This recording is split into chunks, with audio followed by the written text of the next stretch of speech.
The smile that collapsed at the incredibly opulent Zenith Foundation gala. CEO Alexander Vance strutted in his perfectly tailored tuxedo.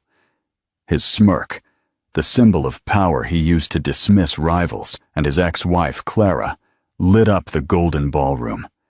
He was utterly confident, unaware that in just a few moments, that multi-billion-dollar vanity would shatter. Because tonight, Clara Ashton will no longer be the forgotten woman, or the footnote he believed her to be. She is about to arrive, carrying a legendary masterpiece, a statement of intellect that money cannot buy. This is the story of the moment a woman cornered, redefined her own worth, shining so intensely that it left the man who discarded her paralyzed in the darkness. The smirk was Alexander Vance's signature. It was a finely calibrated expression of amused condescension, a weapon he wielded with a surgeon's precision. He used it to dismiss business rivals, to charm star-struck journalists, and, most painfully, to remind his ex-wife, Clara, of the world she had lost. Tonight, at the opulent Zenith Foundation gala, that smile was in full glory, a beacon of his success. But in moments, a silence would fall over the golden ballroom. Cameras would pivot, whispers would start, and that billion-dollar smile, the very symbol of his power, would crumble to dust. This isn't just a story about revenge. It's about the moment a woman erased by a man's ego reclaimed her light so brightly that it blinded all who once doubted her. The divorce papers had been finalized 2 years ago, but the phantom limb of Clara Ashton's old life still ached on rainy Tuesday afternoons.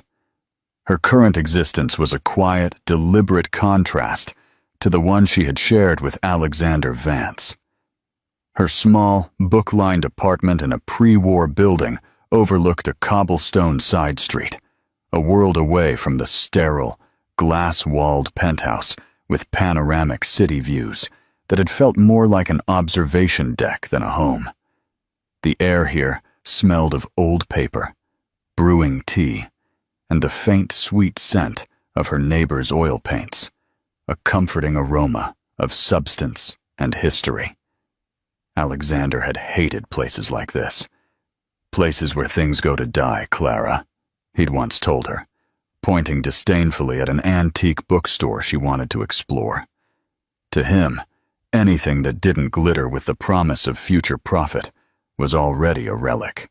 He was a man built for the future, a titan of capital who saw the world not as a tapestry of human experience, but as a portfolio of assets to be acquired, leveraged, or liquidated. Clara had been, for 10 years, his most prized, and later, most depreciated asset. She had met him in college. She was a brilliant, passionate art history major, her head filled with the brushstrokes of the masters and the revolutionary fire of the Impressionists. He was a relentless business student who saw her not only as beautiful, but as a necessary component to the life he was building. She was his duchess, the elegant, cultured wife who could host impeccable dinners, discuss Renaissance art with old guard investors, and soften the rough edges of his ambition with her understated grace. She had put her own promising academic career on hold, convincing herself that supporting his meteoric rise was a shared victory. The cracks, invisible at first, widened into chasms. Her opinions on art became quaint little hobbies. Her desire to finish her PhD was a distraction from our life.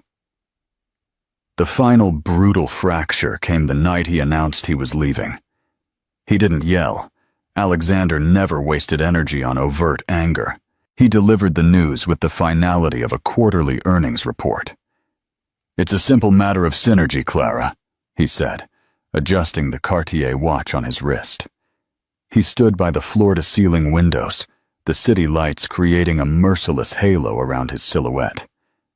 "Our brands are no longer aligned."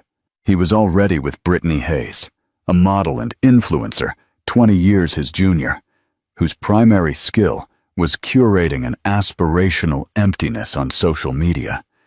She was new. She was shiny. She was a high engagement asset. The part that still twisted a knot in Clara's stomach was his parting shot. She had asked him, her voice trembling, what she was supposed to do. He had turned, and for the first time, she saw the sheer, unvarnished contempt in his eyes, accompanied by that characteristic smirk. "You'll manage with the settlement, but let's be honest," he delivered the words, cutting deeper than any legal document. "Who are you without me? Who will care about a dusty art historian whose only fame was being Mrs. Vance? You're a footnote, Clara, and the world doesn't read footnotes." He had left her in that silent penthouse, a ghost in a home she had never truly owned. The settlement was generous by any normal standard, but it was designed to be exactly that. A settlement. Enough to keep her quiet and comfortable, but not enough to touch the stratosphere of wealth and influence he inhabited. It was hush money for a decade of her life. Now, 2 years later, she was not just a footnote. She was writing her own book. She had rejoined her PhD program, and her research was causing a discreet stir in the academic world. Her focus was on mid-20th century French couturiers, specifically the enigmatic and reclusive genius Javier Solís, a designer who had vanished from the public eye at the height of his fame, with his final collection rumored to be his masterpiece, but never shown. Her quiet life was interrupted by a thick, cream-colored envelope that arrived by messenger. The embossed seal was that of the Zenith Foundation, the philanthropic arm of a global tech conglomerate. It was an invitation to their annual gala, the most exclusive and high-stakes social event of the year. It was Alexander's world, not hers. She knew why it had been sent: an administrative error, a mailing list that hadn't been updated, an oversight. She was about to toss it into the recycling bin when she saw the gala's theme printed in elegant silver script, an ode to the unseen, celebrating lost art. A bitter laugh escaped her lips. Lost art. The irony was suffocating. She looked around her small apartment at the stacks of research papers and the faded photograph on her desk of a younger, more hopeful version of herself, standing next to a smiling Alexander. He had been a master at making things, and people, disappear. She should throw it away. Attending would be masochism. She could already picture it. Alexander parading Brittany, who would be swathed in the latest soulless creation from a brand he'd just acquired. He'd spot Clara across the room, and that smirk would bloom on his face, a silent, public confirmation of everything he had always said she was, a forgotten relic in a room full of masterpieces. But as she held the invitation, a different thought, quiet and dangerous, began to form. What if he was wrong? What if a footnote, read in the right light, could tell the most important story of all? The theme was a sign, a cosmic coincidence she couldn't ignore. Her work was no longer just academic. It was personal. It was about giving voice to the unseen, the forgotten, the brilliant things that had been locked away in the dark. She placed the invitation on her desk, a silent promise to herself. She might not go, but for the first time in 2 years, she felt the flicker of a fight she thought had been extinguished forever. Clara's research on Javier Solís had become an obsession. He was a ghost in the fashion world. Unlike his contemporaries, Dior or Balenciaga, who built lasting empires, Solís was a shooting star. For a brief, incandescent period in the late 1950s, his work was considered revolutionary. He didn't just design clothes, he sculpted with fabric, creating gowns that were architectural marvels and deeply emotional statements. He was an artist, whose medium was silk and thread. Then, in 1961, he simply vanished. His Parisian atelier was shuttered, his staff dismissed, and his final, most anticipated collection, rumored to be named La Cascade Céleste, the Celestial Cascade, was never seen by the world. The official story was that he had suffered a breakdown, overwhelmed by the pressures of the industry. But Clara, piecing together fragments from his former seamstress's diaries and obscure art journals, believed otherwise. She believed he had created one final masterpiece so perfect, so personal, that he couldn't bear to release it into the commercial world he had come to despise. He had chosen to become a myth rather than a brand. Her academic advisor, Professor Julian Davies, a man with a kind face and a mind as sharp as a nail, was her biggest champion. "The establishment thinks Solis is a dead end, Clara," he told her during one of their weekly meetings, peering over his glasses at her meticulously organized notes. "They see his disappearance as a failure. You see it as a statement. That's why your thesis will be groundbreaking. Find the statement." The Zenith Gala invitation sat on her desk like a ticking clock. The theme, an ode to the unseen, gnawed at her. It was a world of performative appreciation where billionaires bid on rediscovered paintings for a tax write-off, not because they understood their value. It was Alexander's world. He would be a co-chair, his name printed right beneath the foundation's logo. He would give a speech about innovation and legacy, a man who had systematically dismantled her legacy without a second thought. The urge to go was morphing from a dangerous thought into a quiet determination. But she couldn't go as Clara Vance, the discarded wife. She couldn't even go as Clara Ashton, the struggling academic.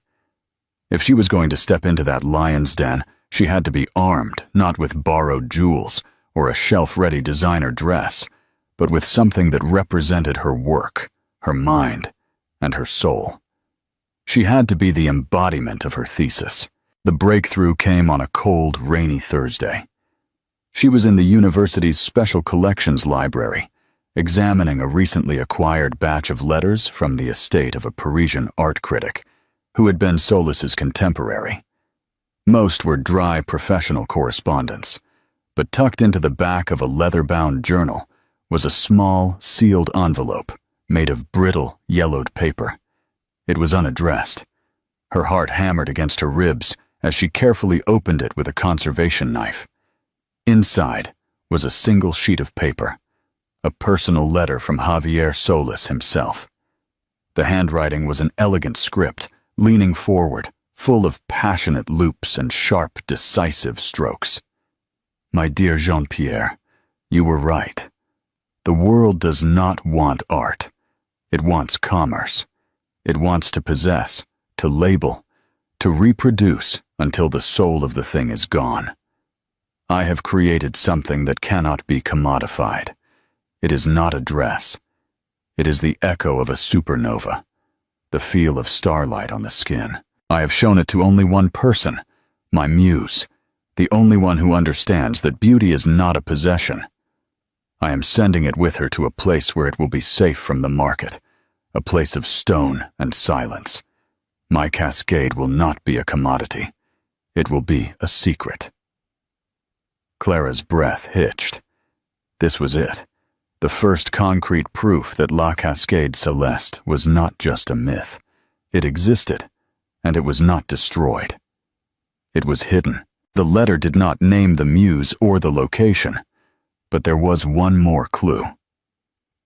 At the very bottom, almost as an afterthought, was a small, embossed seal, a stylized coat of arms she didn't recognize, featuring an ermine and a sprig of lavender. For the next week, she worked in a feverish state, cross-referencing heraldry archives, French aristocratic lineages, and known associates of Solis.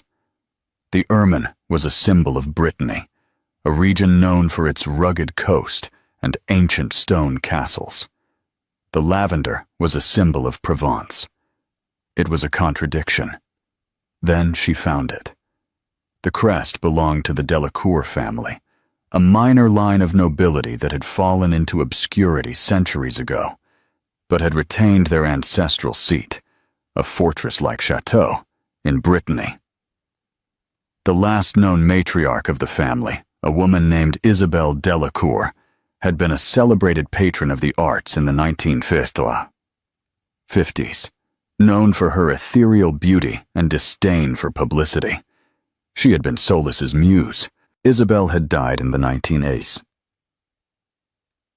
Unmarried and childless, the estate and its contents had been turned over to a notoriously secretive private foundation governed by a board, the Delacour Foundation, a place of stone and silence. Her fingers trembled as she typed the name into a search engine. The foundation had no public presence, no website, only a mailing address for a Parisian law firm. It was a fortress designed to keep the world out. Professor Davies was stunned. "Clara, this is more than a thesis. This is a rediscovery of monumental significance. If that gown exists, my God, it would be the find of the century for costume history." "I have to try to see it," she said, her voice barely a whisper. "They are notoriously difficult," he warned. "They have denied access to academics from the Louvre and the Met. They don't care about fame or prestige." "I know," Clara responded, her gaze distant. "That's why I might have a chance. I don't want to display it. I don't want to monetize it. I just want to understand it. I want to tell its story." She spent 3 days drafting a letter. She didn't write it as an academic seeking access. She wrote it as a historian who understood the designer's final wish. She didn't mention the dress by name. Instead, she wrote about Solis's philosophy, about his rejection of commerce, about the sanctity of art created purely for its own sake. She quoted from his newly discovered letter. She told them she did not want to put his secret on display, but to honor it by documenting its history for posterity, ensuring the genius behind it was never truly forgotten.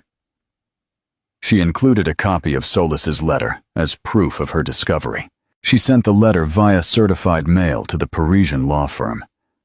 Weeks passed. The gala was approaching, less than a month away.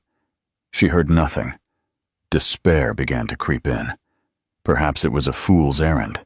Maybe she should just stay home, let the night pass, and continue her quiet life.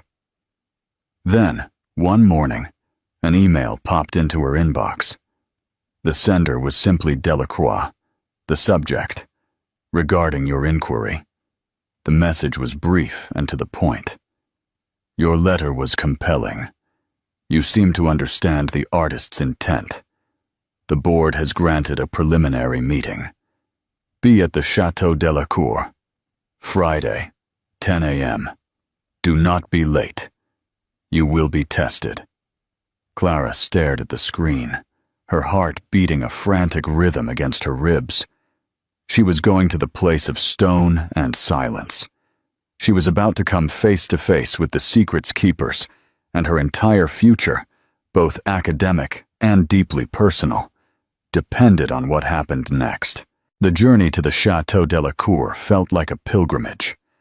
After a train ride to Brittany, she rented a small car and drove for hours through a landscape of wind-swept fields and granite outcroppings that grew more severe and imposing with every kilometer. The chateau itself didn't appear until she rounded one last sharp bend. It was no fairy tale castle, but a formidable fortress, its gray stone walls rising from a rocky promontory overlooking the churning Atlantic. It was a place built to withstand sieges, a perfect sanctuary for a secret. A stern-looking man in a dark suit met her at the massive oak doors and led her through a series of cold, echoing stone corridors, her footsteps the only sound. The air was thick with the scent of sea salt and beeswax. There were no gilded trimmings or lavish decorations. The chateau's beauty was in its austere, unshakable permanence. She was led into a library. Unlike the rest of the chateau, this room was alive with warmth. A fire crackled in a fireplace large enough to stand in, and every wall was lined from floor to ceiling with ancient, leather-bound books. Seated in a high-backed wing chair by the fire was a woman who could have been anywhere from 60 to 80. Her silver hair was pulled back in an austere bun, and she wore a simple but impeccably cut gray cashmere suit. Her face was a mask of intelligent scrutiny, her dark eyes missing nothing. "Mademoiselle Ashton," she said, her voice crisp and devoid of warmth. "I am Genevieve Dubois. I am the executor of the Delacour estate.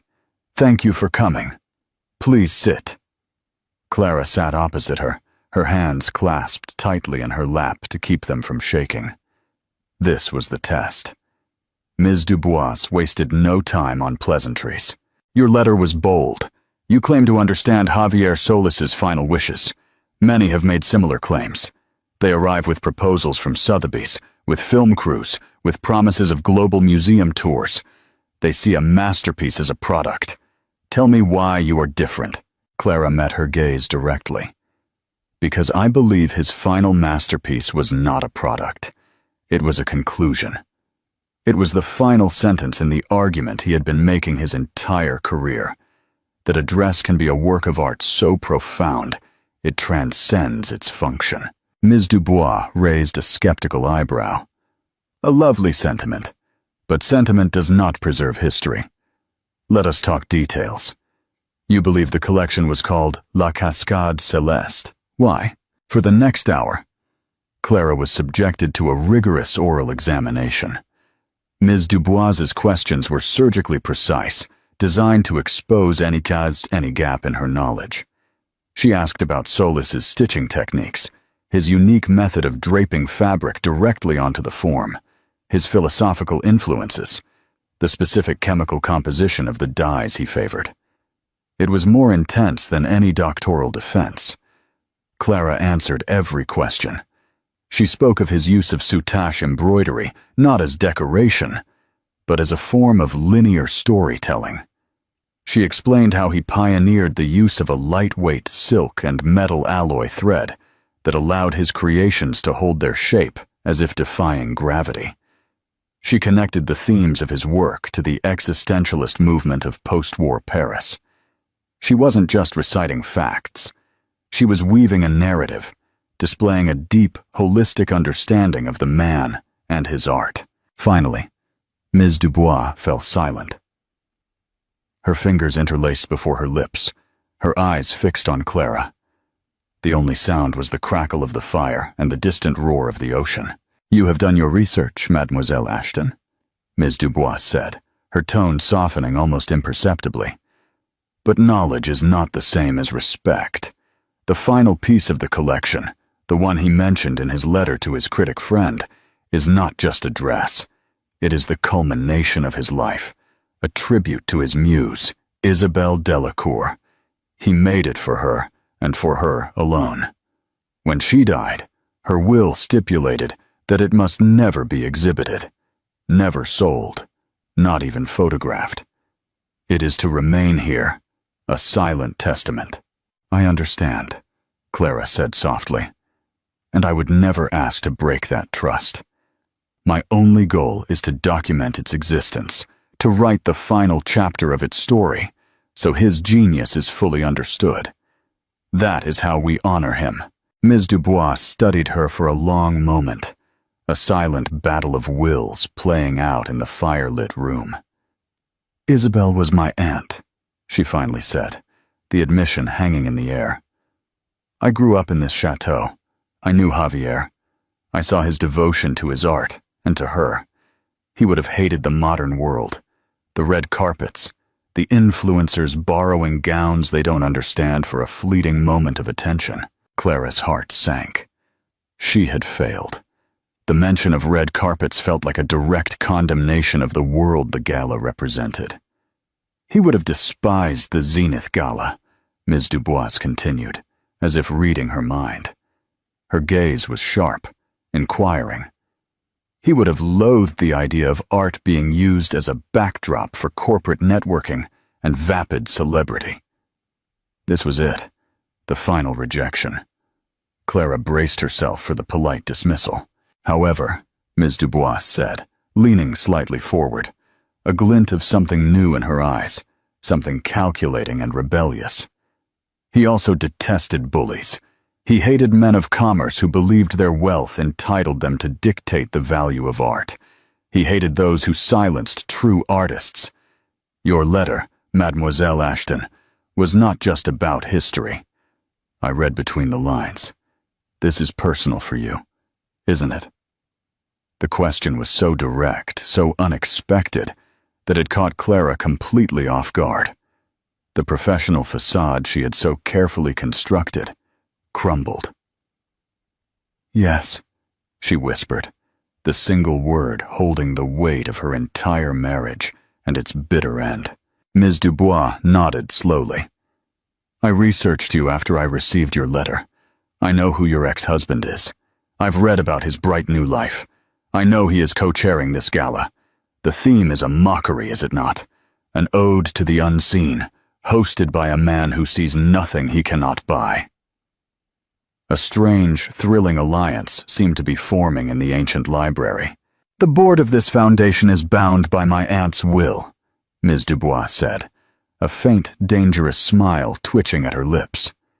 The dress can never be sold or publicly exhibited in a museum, but the will is very specific. It says nothing about it being worn, just once, by someone who understands what it represents. Clara's breath caught. She couldn't possibly mean, you wish to write the final chapter of Javier Solis's story, Ms. Dubois asserted, her voice now charged with new energy. Perhaps it is time that chapter received a public reading. It would be a statement that Javier himself would have appreciated. An act of pure, uncommercialized art at the very heart of the commercial world. A secret brought into the light for a single night to remind everyone what true value looks like. She rose to her feet, her posture regal. Come with me, Mademoiselle Ashton. Let me show you what you have been fighting for. Ms. Dubois led Clara from the library up a winding stone staircase to a wing of the chateau that was clearly untouched by time. The air grew cooler, scented with cedar and dried lavender. They stopped before a heavy, iron-banded wooden door. Ms. Dubois produced an ornate, old brass key and turned it in the lock.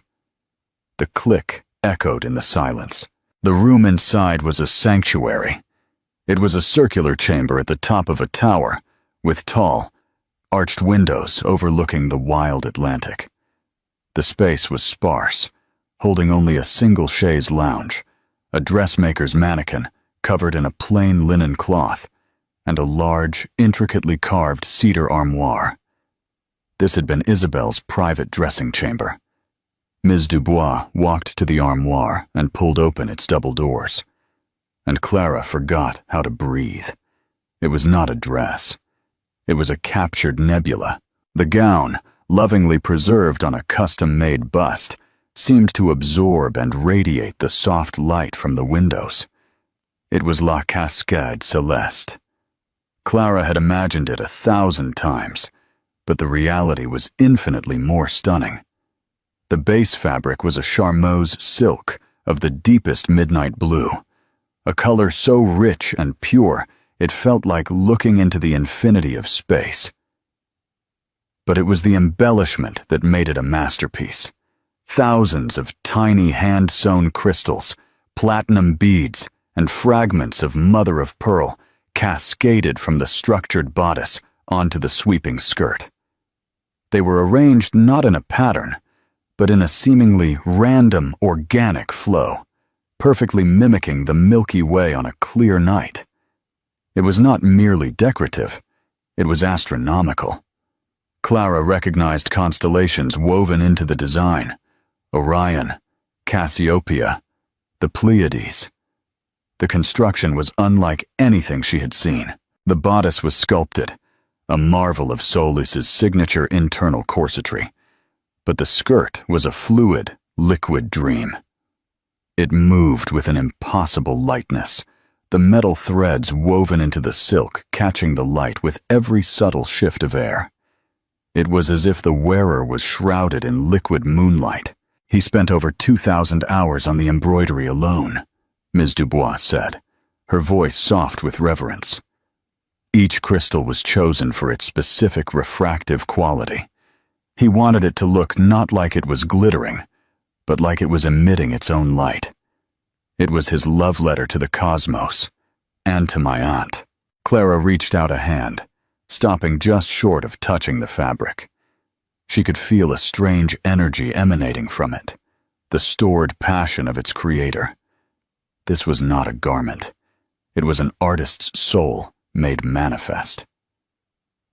"It's a story," Clara whispered, her academic mind cataloging the details, while her heart simply stood in awe. The structured bodice represents the rigid laws of physics, of the universe. The cascading skirt? That's the beautiful, unpredictable chaos of creation. It's a paradox. It's genius. Ms. Dubois smiled faintly, with pride. "You see it. That is why you are here." She turned to face Clara fully, her expression serious. "The Foundation Board has accepted my proposal. It is unconventional, and it will never happen again.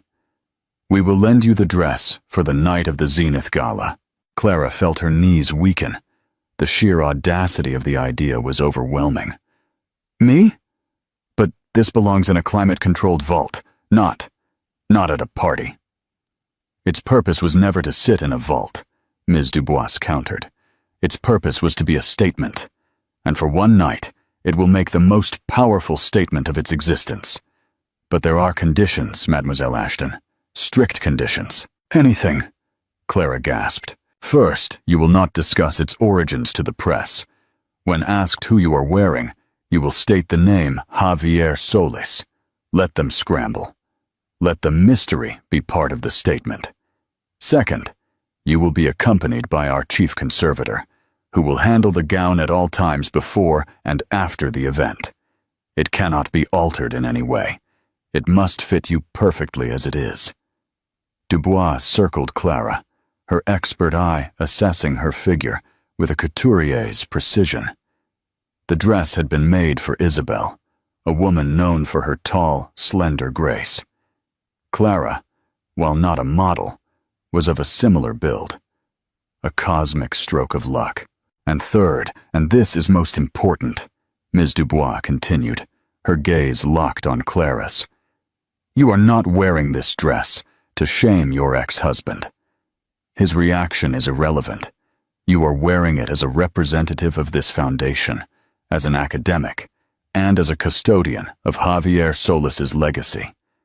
You will embody the spirit in which it was made. Grace, intelligence, and a deep respect for art over artifice. You are not there to start a drama. You are there to end a debate on what has true value." Did she understand the weight of the responsibility? It was immense, far heavier than the dress itself. This was no longer about a personal victory over Alexander. It was about becoming a living vessel for a lost piece of history. It was about proving her own worth by championing the worth of another. "I understand," Clara said, her voice firm, filled with a new, unquenchable sense of purpose. Ms. Dubois nodded, satisfied. "Good. Now let us see if the ghost of my aunt approves." With the gentle, experienced hands of someone who had performed this ritual many times before, she and a conservator, who appeared out of nowhere, helped Clara into the gown. As the cool, heavy silk settled on her skin, a shiver went through her. It felt like stepping into a different story, a different life. The fit was astonishing, as if Solis had seen her through time. She turned to face the tall, silver-framed mirror. The woman who looked back was not the timid academic or the heartbroken ex-wife. She was a figure of breathtaking elegance and strength. The dress did not wear her. It completed her. The starlight seemed to emanate not just from the fabric, but from within her. The midnight blue made her eyes seem deeper, her posture more regal. She looked inevitable. In that moment, standing in a secret room in a fortress by the sea, wearing a masterpiece the world had forgotten, Clara Ashton finally understood. She was not just going to a gala. She was a piece of unseen art about to be unveiled, and the world of superficial commerce and smug certainty would have no choice but to be silent and watch. The collapse, the night of the Zenith Foundation Gala, arrived like a storm front of camera flashes and forced smiles. The Metropolitan Grand Hall had been transformed into a glittering spectacle of excess. Towers of ice sculptures dripped onto priceless antique carpets, and chandeliers blazed over a sea of surgically enhanced faces and headline-grabbing jewels. It was a room suffocating in its own opulence. Alexander Vance was in his element. He moved through the crowd with the predatory grace of a shark, his tuxedo tailored to the millimeter. On his arm was Brittany Hayes, a vision in a tight, fire-red gown that was less a dress and more a scream for attention. Her diamond necklace, a recent gift from Alexander, was so large it bordered on parody. "Alexander, darling," a skeletal socialite air-kissed him. "The party is a triumph, simply divine." "We do what we can to support the arts, dear," Alexander replied, his smirk firmly in place. He had already closed 2 deals tonight, using the pretense of philanthropy to corner a rival tech CEO by the champagne fountain. To him, the art on the walls was merely expensive wallpaper for the real show, the exchange of power and influence. A journalist from Vanity Fair approached him. "Mr. Vance, an impressive event. Any thoughts on the theme? An ode to the unseen?" Alexander chuckled, a soft, practiced sound. "It's about innovation, finding the next big thing before anyone else. Whether it's a forgotten painting or a startup in a garage, the principle is the same. It's about having the vision to see value where others see nothing." He looked possessively at Brittany, as if she were his latest, shinest acquisition. He was holding court near the grand staircase, the undisputed king of his gilded cage. He felt untouchable. His recent acquisition of a media conglomerate had put him on the cover of Forbes, and his life was a curated feat of success. He occasionally thought of Clara, but it was a fleeting, dismissive thought. He pictured her in her small, drab apartment, probably grading papers, utterly oblivious to the glittering world she had lost. The thought always brought the smirk back to his lips. She had been dead weight, a relic of a past he had successfully shed. "Have you heard from Clara lately?" asked Robert Sterling, an older investment banker who had known the couple for years. The question was innocent, but it pricked Alexander's ego. Alexander waved a dismissive hand. "Clara? Oh, she's pursuing her little academic passions. Very quaint. Happy for her, of course. Some people are meant for the quiet life, you know." The subtext was clear. Some people are meant for the sidelines. Brittany, who had been pouting for a photograph, piped in. "I saw a picture of her from some college thing. The clothes were, oh honey, it was tragic." Alexander wrapped an arm around her, squeezing lightly. "She has her world. We have ours." And his world, he thought with deep satisfaction, was infinitely better. Across the room, the atmosphere was a low murmur of gossip and networking. The biggest names in finance, technology, and entertainment mingled, their laughter echoing in the cavernous space. They were all there to see and be seen, to affirm their place in the pantheon of the successful. It was all a competition. Who had the biggest diamond, the most famous date, the most Wallem inches in tomorrow's papers? Then, the low murmur began to shift.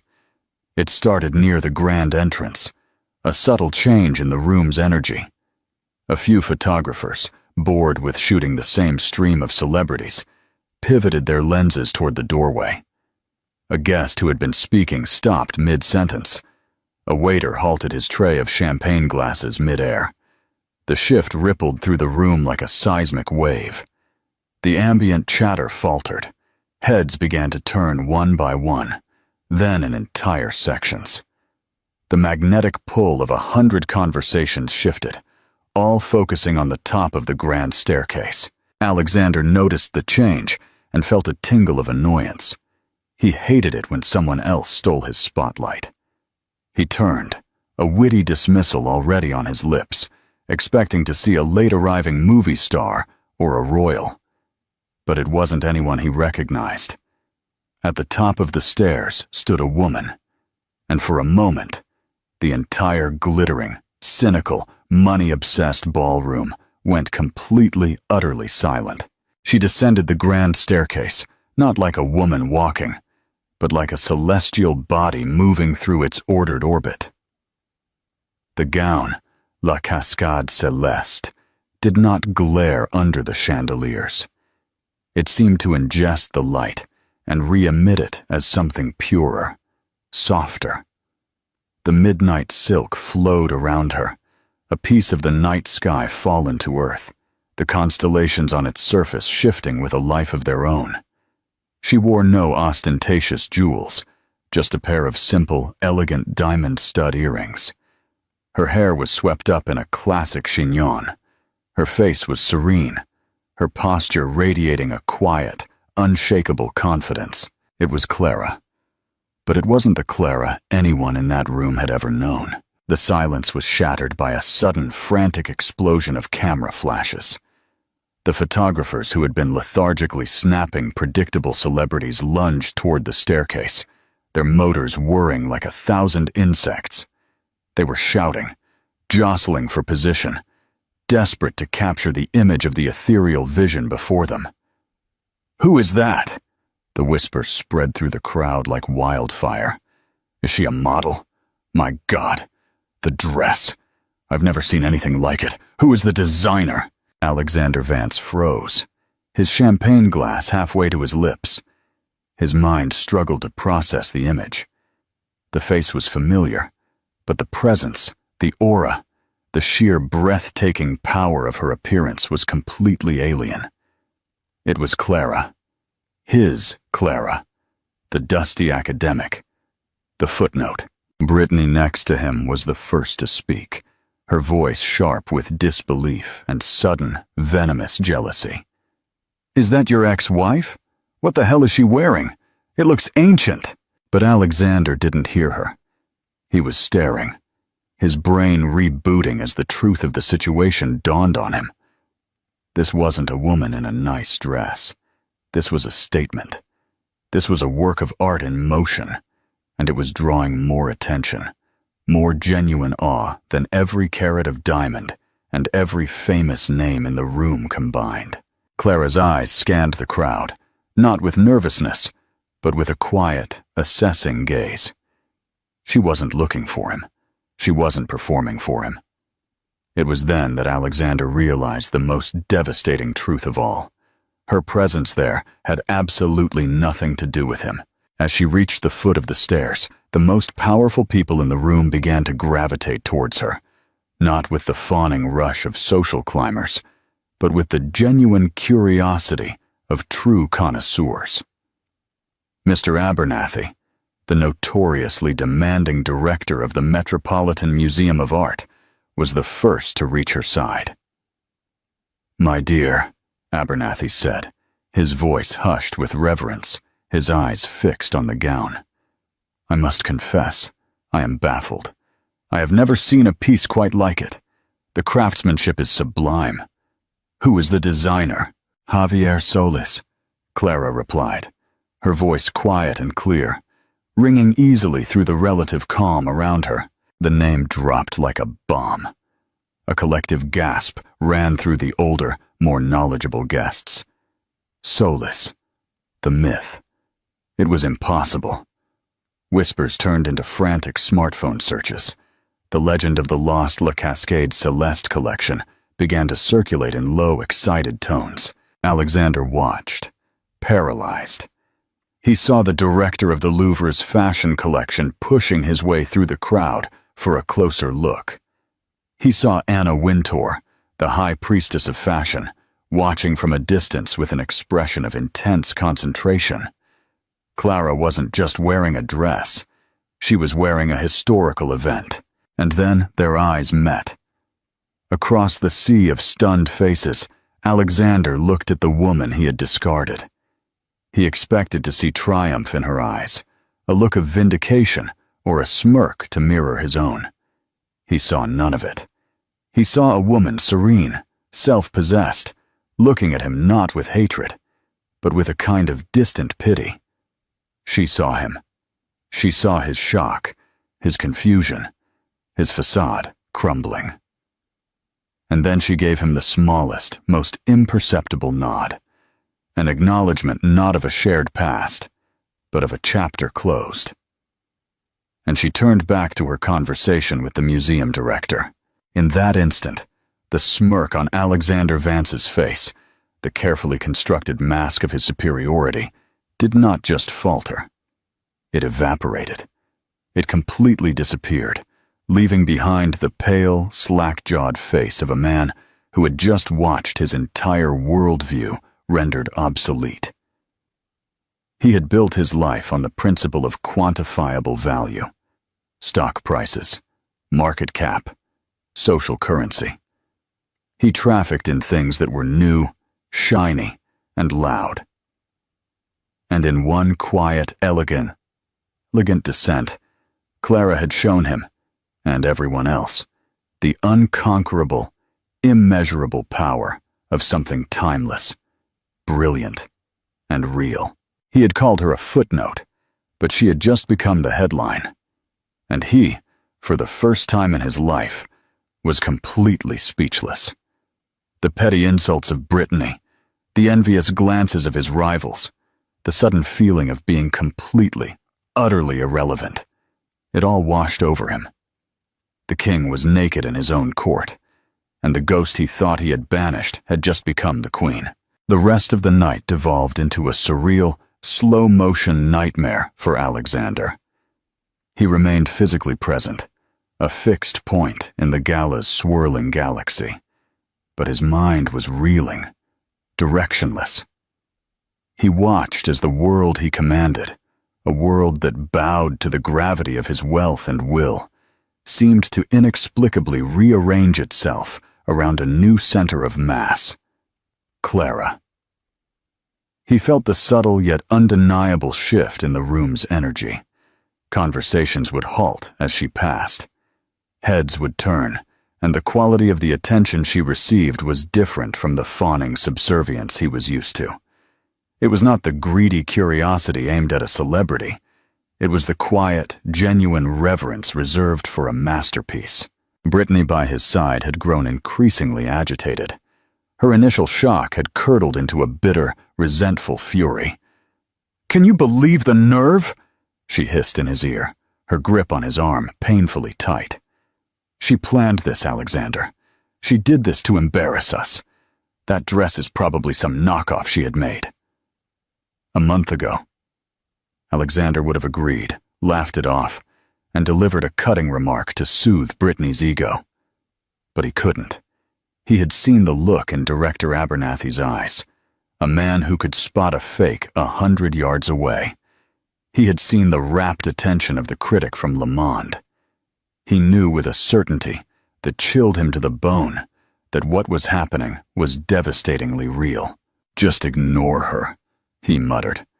But the command was empty. He couldn't ignore her. He was trapped in her orbit. He watched as she moved with an unstudied composure he had never seen in her before. This wasn't the hesitant, accommodating woman who used to check his expression for approval before speaking. This was someone entirely new, or perhaps someone ancestral within her that he had never bothered to see. He tried to re-engage, to reclaim his territory. He cornered a young senator to talk politics and funding, but he saw the man's eyes drift over his shoulder toward the growing circle around Clara. He tried to crack a joke with Robert Sterling, the banker, who responded with a distracted smile, his gaze also fixed on the woman in the midnight gown. It was as if Alexander had become a ghost at his own feast. The power he projected, the intimidating aura of his success, was being utterly neutralized, absorbed by the quiet, luminous presence of his ex-wife. He couldn't stand it any longer. It was a physical compulsion, an ego-driven need to confront the anomaly, to understand it, and in understanding it, to somehow contain and control it again. He needed to re-establish the narrative. He was the titan. She was the footnote. He excused himself from Brittany's toxic murmuring and began to walk toward the terrace where Clara was bathed in cool moonlight, speaking to a small, captivated group. Every step felt like wading through molasses. He felt hundreds of eyes on his back, sensing the impending confrontation. He squared his shoulders, summoning the last vestiges of his bravado. He was Alexander Vance. He would not be eclipsed. "Clara," he said, his voice coming out tighter and more strained than he intended. The effect was instantaneous.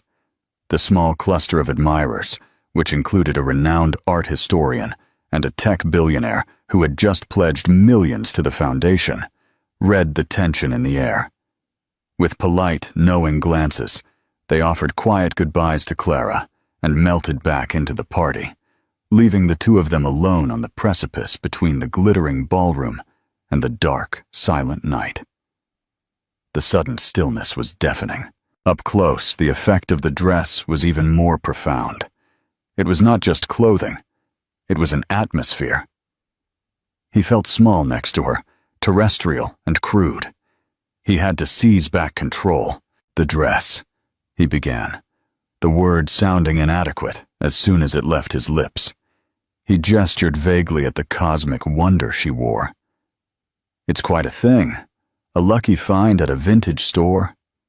The question was an instinctive jab, a desperate, reflexive attempt to diminish the moment, to reduce her triumph to mere chance, to categorize it as a simple transaction he could understand. A gentle, genuine smile touched Clara's lips, and the sight of it was more disarming than any angry retort would have been. It was not a smile of triumph or malice. It was a smile of pure unadulterated freedom, and it was utterly devastating. "No, Alexander, it's not from a store," she said, her voice perfectly leveled, carrying the quiet weight of undeniable truth. "It is the centerpiece of my doctoral thesis. It is Javier Solis's lost masterpiece, La Cascade Celeste. It was loaned to me for the evening by the Delacour Foundation, the private estate that protects his legacy." Each word was a carefully placed charge that detonated a pillar of his worldview. Doctoral thesis, the work he had mocked. Masterpiece, the kind of value he claimed to understand, but clearly didn't. Loaned to me. The most crucial, annihilating phrase. This was not something she had bought with her settlement money, a final, defiant use of his own power against him. This was something she had earned. It was a reward for her intellect, her dedication, her passion. All the parts of her he had deemed worthless. You found it." The question came out as a choked whisper. He felt the foundation of his superiority cracking beneath his feet. The world wasn't supposed to work this way. Value came from capital, from acquisition, from force of will. It didn't come from dusty book and forgotten histories. "I did," she said simply, offering no further detail, allowing the immense weight of that accomplishment to settle upon him. "My work led me to it."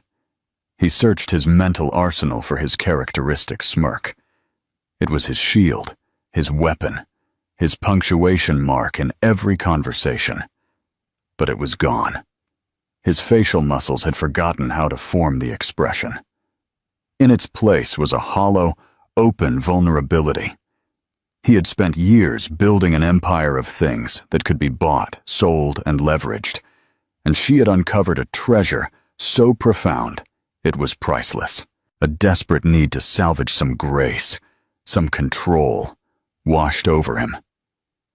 I'm glad you're doing well, Clara," he managed to say, the words feeling like ash in his mouth. It was a pathetic, transparent attempt to sound magnanimous, to cast himself as the benevolent ex-husband pleased with her minor success. Her expression softened, but it was with pity, not warmth. "I'm not doing well, Alexander," she corrected him, her voice soft yet firm, slicing through his pretense with surgical precision. "I am doing what I was always meant to do, the person I always was. You just couldn't see it." She looked past him. Then her gaze landed on Mr. Abernathy, who was discreetly trying to catch her attention from across the room. A new purpose lit her features. "Now, if you'll excuse me," she said, her tone shifting from personal to professional, a clear dismissal. "Director Abernathy just offered, on behalf of the Met, to fund the last year of my research. They also want to publish my thesis as a lead title for their publishing house next fall. We have a great deal to discuss." And with that, she turned. She didn't storm off. She simply moved on, pulled by the gravity of a future she had built for herself, a future he had no part in. The celestial cascade of her gown flowed behind her, a river of starlight erasing the memory of his presence. Alexander stood frozen on the terrace, the sounds of the gala behind him seeming distant and meaningless. He was surrounded by 1,000 of the world's most powerful people, yet he had never felt so completely and utterly alone. He had called her a footnote. The word echoed in his mind, a monument to his own spectacular blindness. He saw it now, with nauseating clarity. He had not been the author of her story, benevolently allowing her a small mention.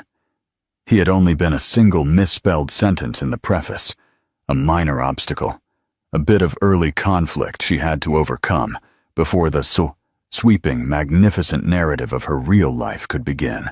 Clara did not look back. She spent another 20 minutes in animated, joyful discussion with Abernathy, finalizing the details of a future she could barely have dreamed of. Then, accompanied by the silent, watchful conservator, she retrieved her simple cloak and walked toward the exit. She glided past the gaping guests and still flashing cameras, her mission accomplished. As she stepped out into the cool, clean night air, leaving the overheated artifice of the gala behind, she felt no vengeful glee. There was only a deep sense of peace, of rightness. The dress would return to its silent sanctuary in Brittany, its powerful statement made. But the woman who wore it was now, and forever, seen. She was her own singular constellation, finally shining in her own sky. In the end, the story was not about the dress, magnificent as it was. It was about the moment Clara realized her worth was not something her ex-husband could take away, because he had never bestowed it. She had carried it inside her all along, buried beneath years of doubt and dismissal. That night, she didn't just wear a gown. She wore her own rediscovered brilliance.